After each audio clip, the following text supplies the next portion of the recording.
একসময় এই গ্রামটা সবুজে ভরে ছিল। তারপর তারা গাছ কাটতে শুরু করে।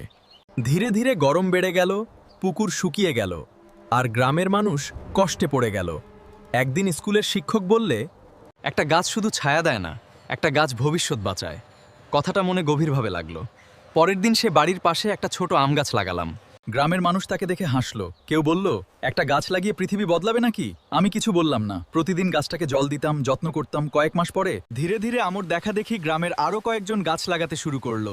2 বছর পর সেই গ্রামটা আবার সবুজ হয়ে উঠল। রাস্তায় ছায়া ফিরল। 2 বছর পর সেই গ্রামটা আবার সবুজ হয়ে উঠল। রাস্তায় ছায়া ফিরল, পাখির ডাক শোনা গেল, বৃষ্টিও আগের থেকে বেশি হতে লাগলো। তখন গ্রামের মানুষ বুঝলো, একটা ছোট ভালো কাজই একদিন বড় পরিবর্তনের কারণ হয়ে দাঁড়ায়। শিক্ষা, আজ তুমি যে গাছ লাগাবে, কাল সেই গাছই তোমার ভবিষ্যৎকে বাঁচাবে।